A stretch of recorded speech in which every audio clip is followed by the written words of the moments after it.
Right, ಮಹಾರಾಷ್ಟ್ರದ updates ನಾವು ಗಮನಿಸಲೇಬೇಕು. ಕುತೂಹಲಕಾರಿ ಘಟ್ಟಕ್ಕೆ ಮಹಾರಾಷ್ಟ್ರದ ಅಪ್ಡೇಟ್ಸ್ ನಮ್ಗೆ ಸಿಗ್ತಾ ಇದೆ. ಮಹಾರಾಷ್ಟ್ರದಲ್ಲಿ ಮ್ಯಾಜಿಕ್ ನಂಬರ್ ನ ರೀಚ್ ಆಗಿದೆ ಮಹಾಯುತಿ, ಬಿಜೆಪಿ ನೇತೃತ್ವದ ಮಹಾಯುತಿ. 145 magic number.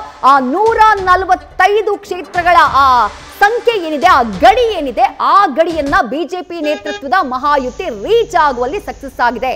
ಒಟ್ಟು 288 ಕ್ಷೇತ್ರ, ಅದರಲ್ಲಿ 285 ಕ್ಷೇತ್ರಗಳ ಮುನ್ನಡೆಯ ಅಪ್ಡೇಟ್ ಸದ್ಯಕ್ಕೆ, ಚಿತ್ರಣ ಸದ್ಯಕ್ಕೆ ಲಭ್ಯವಾಗ್ತಾ ಇರೋದು.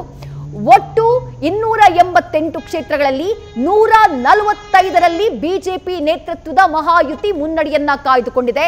ಕಾಂಗ್ರೆಸ್ 130ಕ್ಕೂ ಹೆಚ್ಚು ಸೀಟಿತ್ತು, ಈಗ ಸ್ವಲ್ಪ ಹಿನ್ನಡೆ ಕಾಣಿಸ್ತಾ ಇದೆ.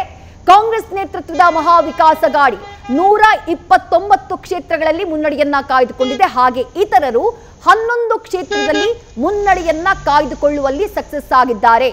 ಒಟ್ಟು 288 ಕ್ಷೇತ್ರ, magic number 145.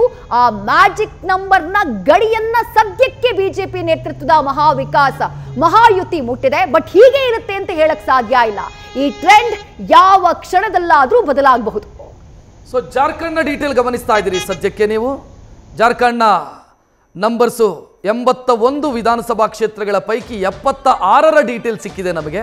42ರಲ್ಲಿ BJP ಮುನ್ನಡೆಯಲ್ಲಿ, Congress 34ರಲ್ಲಿ ಮುನ್ನಡೆಯಲ್ಲಿ, others ಇಲ್ಲ ಅಲ್ಲಿ 42, ಅಲ್ಲಿನ 41 ಮ್ಯಾಜಿಕ್ ನಂಬರು. ಈಗಾಗಲೇ ಬಿಜೆಪಿ ಆ ಮ್ಯಾಜಿಕ್ ನಂಬರಿಗೆ ಬೇಕಾದಂಥ ಕ್ಷೇತ್ರದಲ್ಲಿ ಮುನ್ನಡೆಯಲ್ಲಿದೆ.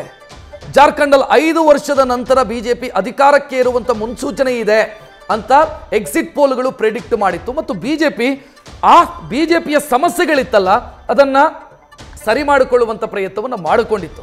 ಪ್ರಮುಖವಾಗಿ ಬಾಬುಲಾಲ್ ಮರಾಂಡಿ ಅವರು ವಾಪಸ್ ಬಿಜೆಪಿಗೆ ಬಂದರು, ತಮ್ಮ ಪಕ್ಷವನ್ನ ಬಿಜೆಪಿ ಜೊತೆಗೆ ಮರ್ಜ್ ಮಾಡಿಕೊಂಡ್ರು, ಅವರೇ ಅಧ್ಯಕ್ಷರಾದ್ರು. ಎಸ್, ನಿಖಿಲ್ ಕುಮಾರಸ್ವಾಮಿಗೆ ಸಂಬಂಧಿಸಿದಂಥ ಡೀಟೇಲ್. ಚನ್ನಪಟ್ಟಣದಲ್ಲಿ ನಿಖಿಲ್ ಕುಮಾರಸ್ವಾಮಿ 4ನೇ ಸುತ್ತಿನಲ್ಲೂ ಕೂಡ ಮುನ್ನಡೆಯಲ್ಲಿದ್ದಾರೆ. ಮುನ್ನಡೆಯ ಅಂತರ ಹೆಚ್ಚಾಗಿದೆ, ಮುನ್ನಡೆಯ ಅಂತರ ಹೆಚ್ಚುತ್ತಾ ಇದೆ.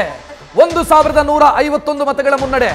4ನೇ ಸುತ್ತಿನ ಮತ ಎಣಿಕೆ ಚಾಲ್ತಿಯಲ್ಲಿದೆ. ಸದ್ಯ 4ನೇ ಸುತ್ತಿನ ಮತ ಎಣಿಕೆ ಕಾರ್ಯ ಚಾಲ್ತಿಯಲ್ಲಿದೆ. ನಿಖಿಲ್ ಕುಮಾರಸ್ವಾಮಿ 1151 ಮತಗಳ ಅಂತರದಲ್ಲಿ ಮುನ್ನಡೆಯಲ್ಲಿದ್ದಾರೆ.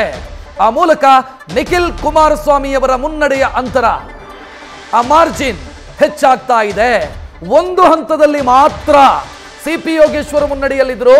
ಅದು ಫಸ್ಟ್ ರೌಂಡ್ ಕನ್ಕ್ಲೂಡ್ ಆದಾಗ, ಮೊದಲ ಹಂತದ ಮತ ಎಣಿಕೆಯ ಕಾರ್ಯ ಮುಕ್ತಾಯ ಆದಂತ ಸಂದರ್ಭದಲ್ಲಿ ಸಿಪಿ ಯೋಗೇಶ್ವರ್ ಮುನ್ನಡೆಯಲ್ಲಿದ್ದರು.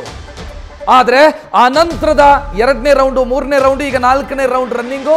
ಈಗ 1151 ಮತಗಳ ಅಂತರದಲ್ಲಿ ನಿಖಿಲ್ ಕುಮಾರಸ್ವಾಮಿ ಮುನ್ನಡೆಯಲ್ಲಿದ್ದಾರೆ. 4ನೇ ಸುತ್ತಿನ ಮತ ಎಣಿಕೆಯ ಕಾರ್ಯ ಸದ್ಯ ನಡೀತಾ ಇದೆ. ನಿಖಿಲ್ ಕುಮಾರಸ್ವಾಮಿ 1151 ಮತಗಳ ಅಂತರದಲ್ಲಿ ಮುನ್ನಡೆಯಲ್ಲಿದ್ದಾರೆ. ನ್ಯೂಸ್ ಫಸ್ಟ್, ನಿರ್ಭೀತಿಯಿಂದ ನಿಮ್ಮ ಪರವಾಗಿ.